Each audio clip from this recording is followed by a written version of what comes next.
Well, thank you so much, listeners, for joining us. Elko Live today features our usual county update in advance of the regular Elko County Commission meeting.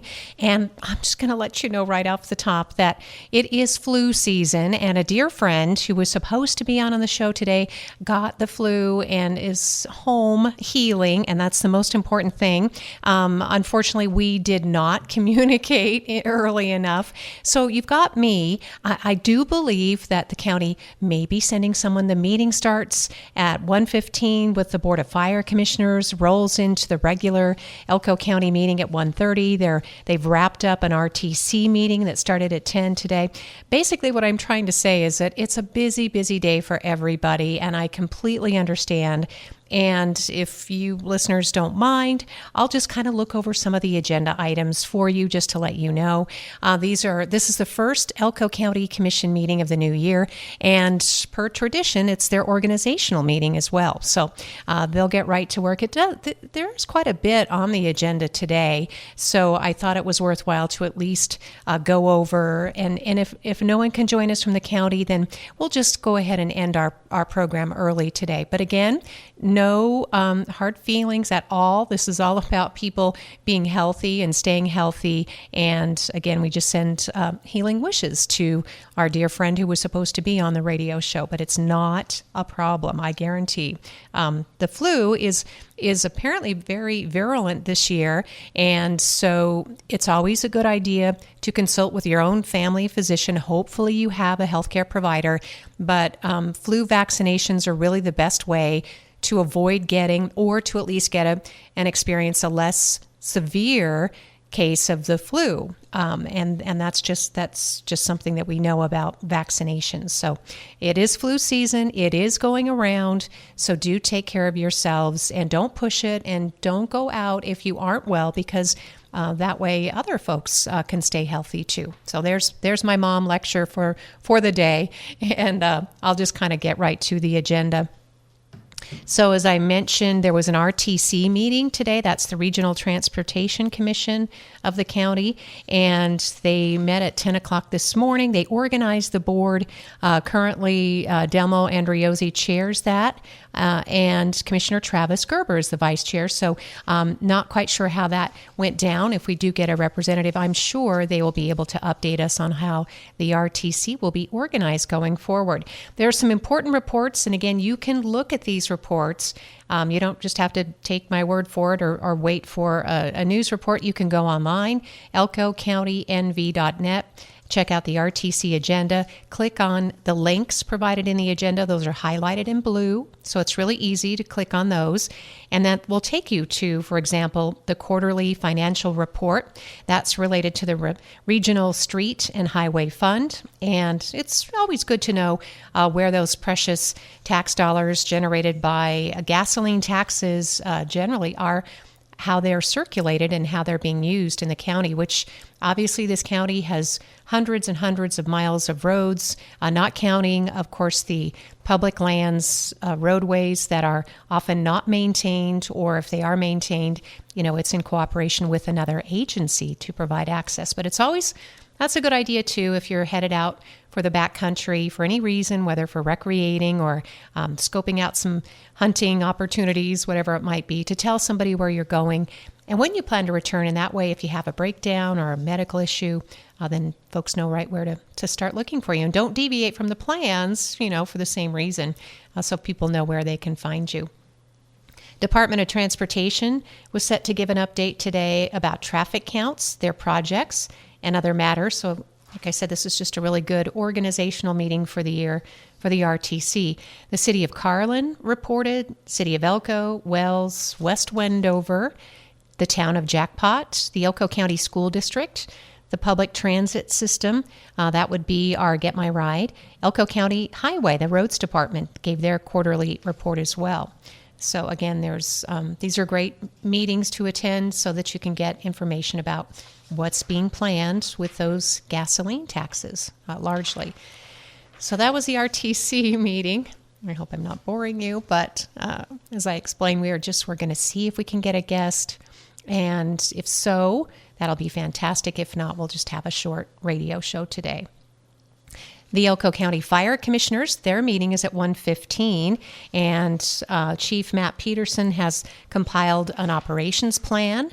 There's a cooperative agreement to be looked over with the Elko County Television District. And this sounds great. I've been to a few TV district meetings, and this is really good news because anytime you can cooperate in sharing facilities in smaller communities like ours, it really helps to save tax dollars, and it gets people collaborating, and it just enhances the cooperation. So that's the agreement they're looking at. It formalizes the roles and responsibilities among the participating entities and supporting coordinating critical communication assets.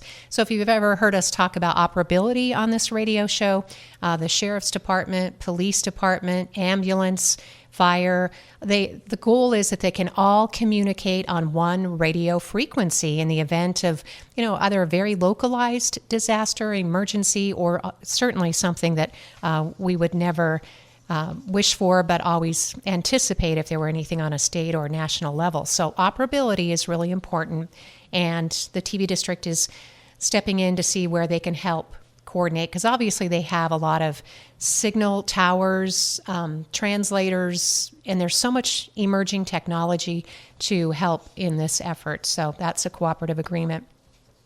And then the fire chief will present the operations plan. That's going to present staffing needs, strategic goals, any fiscal planning, and community safety initiatives. And that will be included. That is included on the agenda, by the way. As I said, if you go to elkocountynv.net, you'll be able to click right on the Elko Fire Districts, the Fire Commissioners meeting agenda, and then go to those highlighted blue sections, and that'll get you the information that I'm referring to. Let's see, and then we have the 5-year operational review, and that's also really important to the fire service. Our Elko Fire Protection District is always in planning mode, and they collaborate and work very closely with Lee Cabanis, who's the Elko County, the Emergency Planning Director for Elko County. They work in turn with EMS services, City Fire, all the cooperating agencies, as well as the state. So the 5-year operational report is also on the agenda for the Fire Commissioners meeting. And then the Division of Forestry looking at opportunities to get some of the excess equipment from Nevada Division of Forestry because they've had a lot of changes in inmate firefighting programs.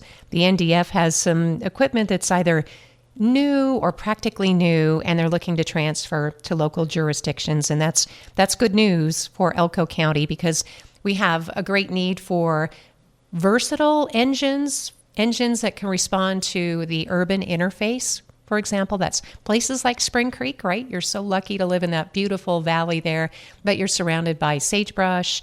You've got the Ruby Mountains, obviously, and there are different kinds of responses that fire vehicles might need to make, in some cases off-road. So the Division of Forestry's excess equipment, that inventory is important, and having the approval from the county commission is also important to that. And then on top of all that, Chief Peterson's performance review from December 2024 through December of 25. And I just can't imagine he would get anything, but if helpful, constructive remarks, but certainly glowing remarks for the work he's been able to achieve in turning the fire service, well, not even turning it around. It's just that they didn't have the resources that they needed, and now there's a dedicated funding source and a lot of participation from volunteer fire departments in the communities that they serve. They've been building new fire stations and getting new equipment. You should have seen the last parade if you didn't. It was just an endless parade of fire vehicles, and that's something to be really proud of. So with both the city fire department and the county. So good luck on that, Chief Peterson. Your performance review is coming up at 1:15. And then there'll be obviously comments from the general public. So that takes us to 1:30. Just checking on my time. Okay, I've gone through about 10 minutes. And again, just explaining, you get me going over the county commission agenda today because we had someone fall ill at the last minute with the flu, that pesky, pesky flu. So county commissioners, now they have they have quite a bit on the agenda today. It's the the first meeting of the new year. It opens at 1:30 today, County Commission Meeting Room.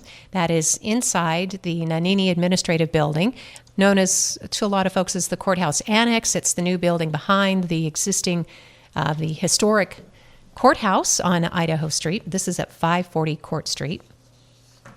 I'm just pretending that some of you are brand new because you're curious, right? Why is she talking about this? So the county commissioners will meet at 1:30, and yes, the organization of the board is first on the agenda. So this last year, we've had County Commissioner John Carr serving as the board chair. Delmo Andriozzi was the vice chair, and the consideration will be to simply move up people. That's what's been done traditionally. I cannot think of a time, unless I'm just not remembering, but when they do not elevate the vice chair to the position of chair. And so that would make Delmo Andriozzi chair of the commission, again, when they meet this afternoon. And it would be important for the commissioner, I think personally, as well as to achieve some goals on the commission. It is his last year as a commissioner. He's term limited, so heading for that. And then there are various organizations that each commissioner serves, and they are appointed to, or at least assigned to, ranging from the County Highway Board to the Liquor Board to the Hospital Board, Recreation Board, to the Convention and Visitors Authority, known as the ECVA, to the Museum Board. And the museum also has some exciting things in the works for the new year, just waiting for some ratification, some final approval from Nevada Gold Mines, but I know they are anxious to announce and to get started and to proceed with their planned expansion at the museum. They have city approval, so a museum member, a board member from the Elko County Commission would be really significant this time going around. So we'll see who they choose. Right now, it's Delmo Andriozzi who serves as that member. And folks can stay on these boards, too, if they want to. That often happens. Or if someone's, simply looking for a change, they can offer it to another commissioner. So the current appointments to the Humboldt River Water Basin Authority are Rex Denninger and Brian Gale. And again, they could give up those seats to some others, or they could continue to serve on those as well. And then each commissioner has a variety of other duties. So if you ever thought that the commission just met for meetings every couple of weeks, no, they have a lot of work that they're doing in between. And districts, too. This is a huge county.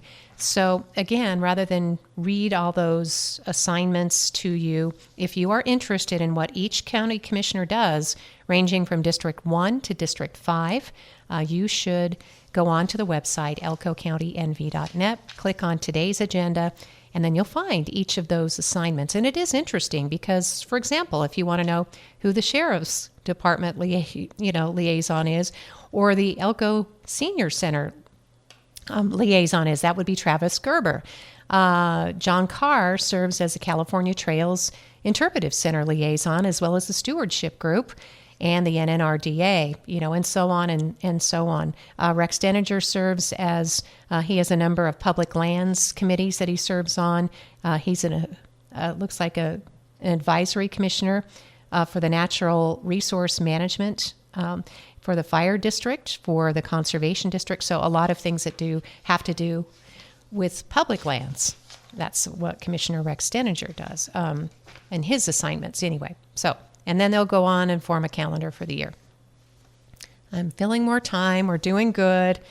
And beginning at 1, let's see. So that should take us to, that will take some time and discussion. I kind of look at it as a card game. Like they're sitting around playing cards, and not poker so much, but maybe Go Fish. Like, well, I've got this meeting or I've got this assignment. Would you rather do it, or would you trade me this assignment or this committee because now I have an interest? So that's kind of what the discussion is like. At least it's been in the past when I've been on hand for those meetings. Oh, and by the way, you can watch the meetings online from the comfort of your home or your office. Just go to elkocountynv.net, and it is kind of neat to be able to see the commissioners in action. That way you can kind of keep track of issues that are important to you. elkocountynv.net. nv.net. There's a section that says meetings and agendas. Click on that, and then it'll drill down, and it'll say view the event, I think is what it directs you to do. And hopefully you have all the setup you need, and you can click on that. At 1:45, there's a planning and zoning discussion. This one has to do with a right-of-way issue. And the Planning Commission has already vetted this, I believe. And then it moves on to, this is an interesting topic, I think, for a lot of people, because people are really wondering what's the progress on the Elko Event Center as proposed by the Boys and Girls Clubs. So Rusty Barr is set to be on hand, and the board will consider to approve a pre-construction and design proposal from Michael Clay. They're the builders that did the design build on the Nevada Gold Mines Recreation and Aquatic Center, which is just getting ready to open up.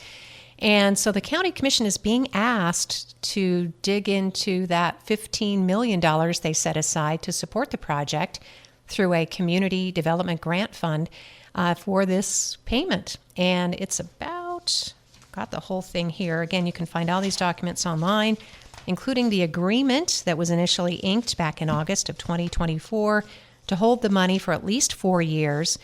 And so it's a pretty simple, it's about a half a page. I mean, in all fairness, it's not much of a proposal. It's just it just says Michael Clay and Consultants.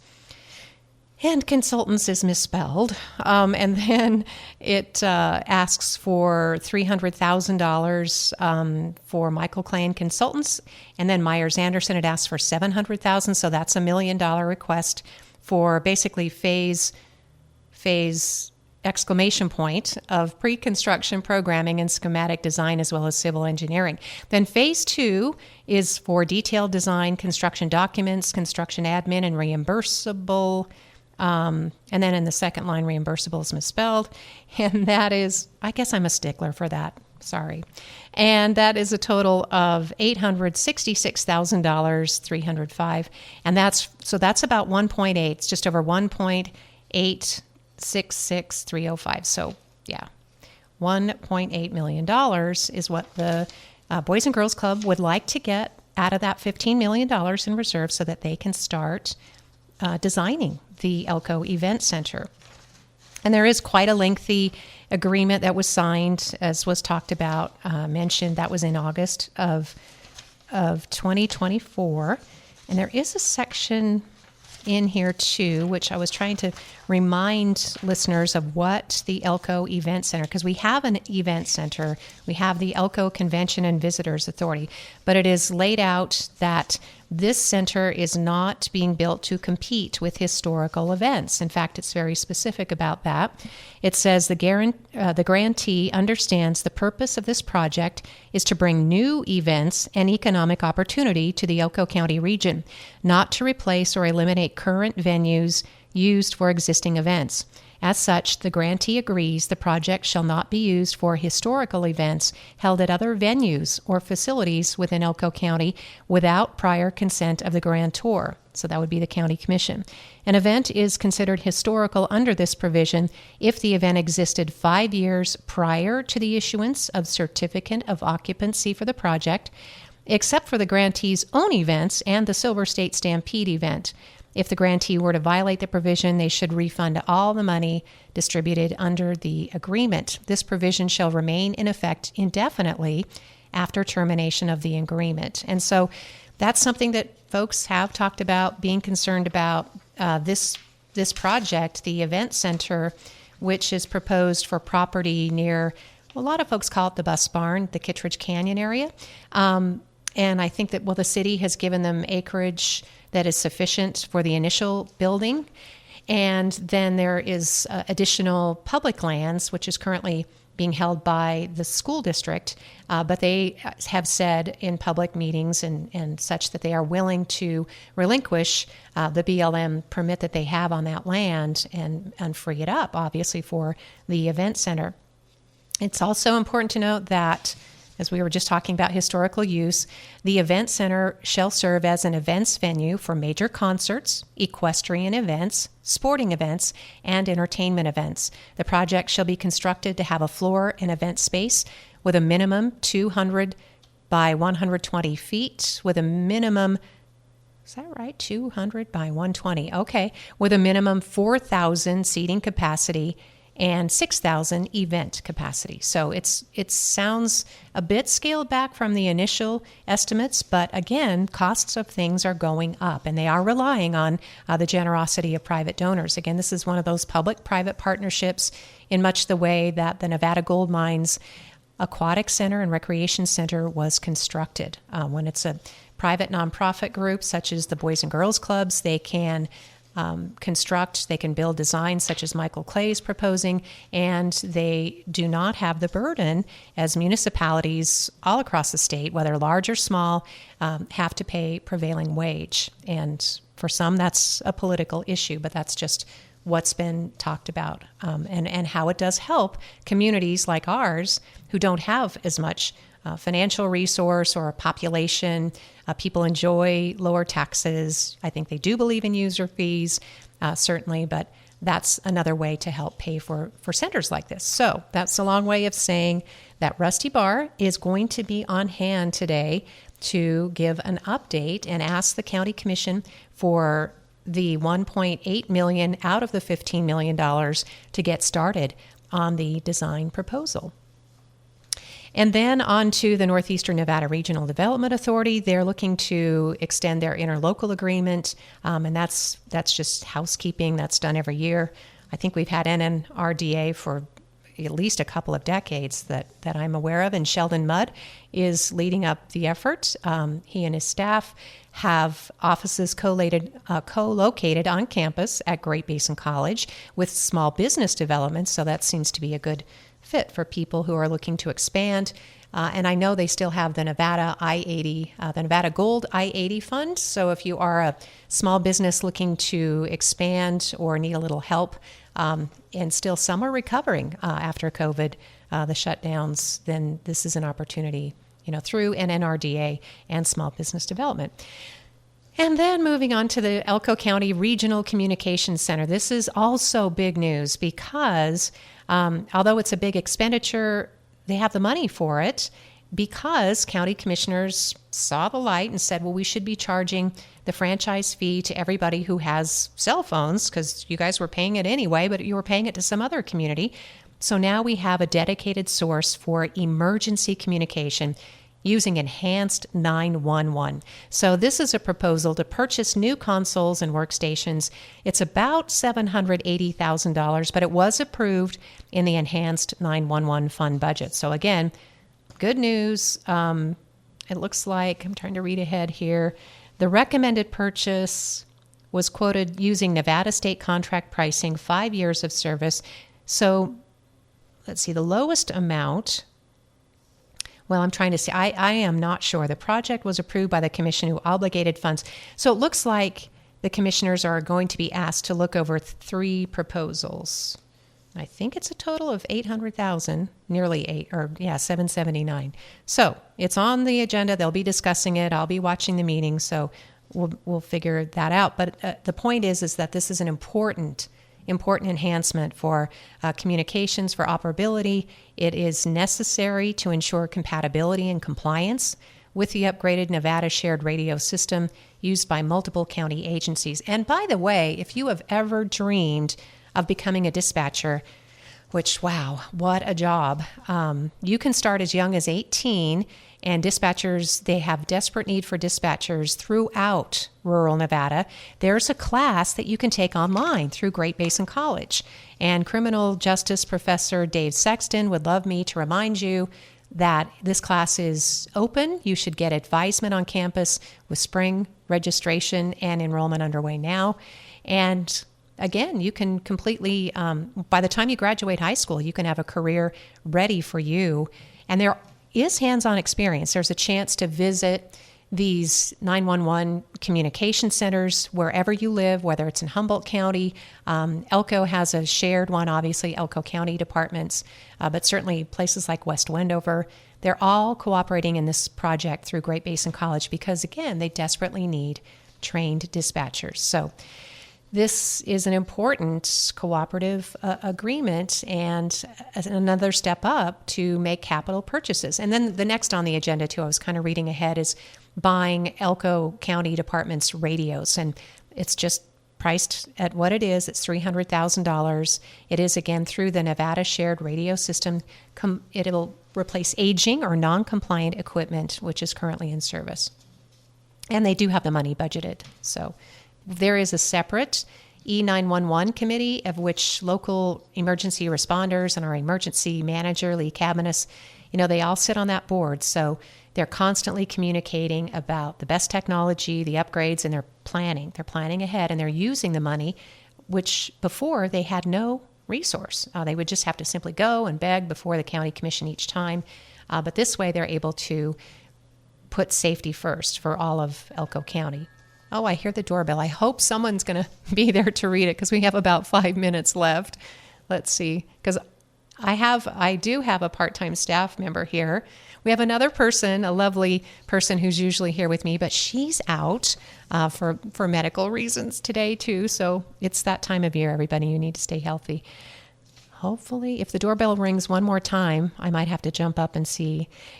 I will happily include whoever it is if they're from the county, but I do want you listeners to know that we only have about 5 minutes left.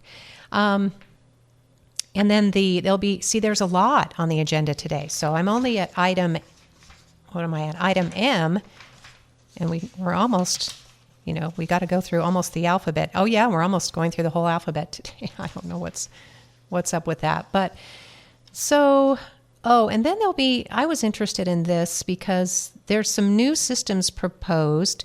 One is to enter a contract with the Nevada Information Sharing and Analysis Center. It's not a lot of money, and it comes from the IT software budget. It got my attention because it establishes a secure framework allowing local agencies to cooperate directly with one another, sharing relevant information without mandates and operational restrictions related to the connection. And my question for the commissioner, if we had one here, was just going to be, are we reassured that it's subject to public records request and retention? Because we understand that in the event of emergency, for example, we just had the big hacking, the state was hacked, and that rendered county departments, state departments, local level, they were inoperable, for days while the situation was being corrected. And so that was a problem. So obviously we can see the need, if that's what this is, to have an emergency sharing system. So it says currently information sharing and coordination among local agencies occurs on an ad hoc basis without a formal structure or secure mechanism for sharing sensitive data. So again, my only question as just a member of the media is if this is also subject to public records request and retention. That would be the only thing, and I'm sure they'll consider that. But that's on the agenda today. And then moving on to adopting Elko County's building code. We talked a lot about this with the city. This is great news for builders. It does align with Elko City's adoption and will take effect in July this summer. So, and there are some optional early plan submittals that you can start submitting as early as February 1st if you prefer, rather than waiting, for that July. And there will be, let's see, I'm just looking to see the time. If there was somebody at the door, I apologize if you got locked out, because that means I'm the only one here. I couldn't leave the microphone to open the door, but it's okay. It is really, really okay. Then Elko Justice Court. I'm jumping ahead a little bit just because I was trying to get some of the highlighted topics that I had in here. It is a big agenda for today.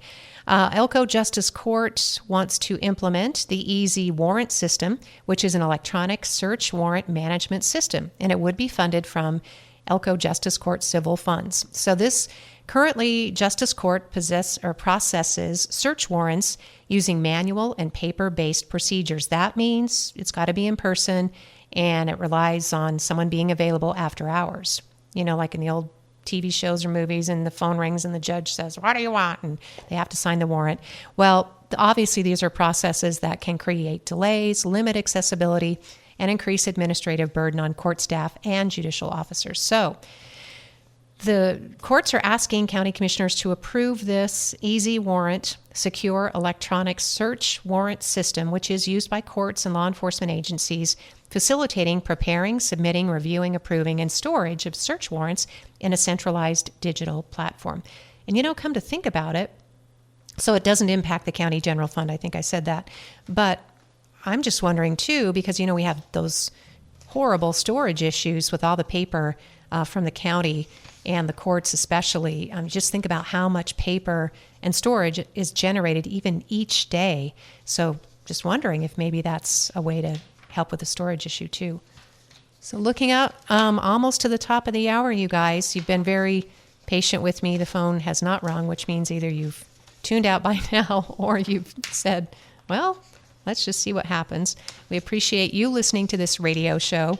Tomorrow, we would normally have a school show, but guess what? We had to reschedule because our superintendent is traveling out of necessity. He's got some business meetings, and so he'll be on next week sometime. Tomorrow, we'll get an update in local mental health issues from Vitality Integrated Program Services. They'll be in to give us an update on what's ahead for the new year. They're also collaborating with several agencies in providing mental health services, so we'll find out how that's going. And then who do I have on Friday? I think I just scheduled that too because we had some, I know what we are doing. Oh, and I just got a note that said, Lori, I'm so sorry. We will not have anyone today for the show. So thank you. I just got the notice.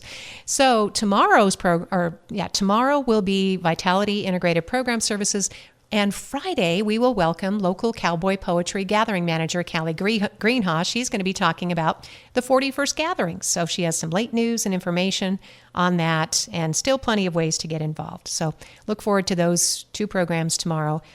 And I promise they won't be me reading off of county commission agendas. But thank you. I truly just wanted to make sure that you are aware because there is a lot on the county agenda.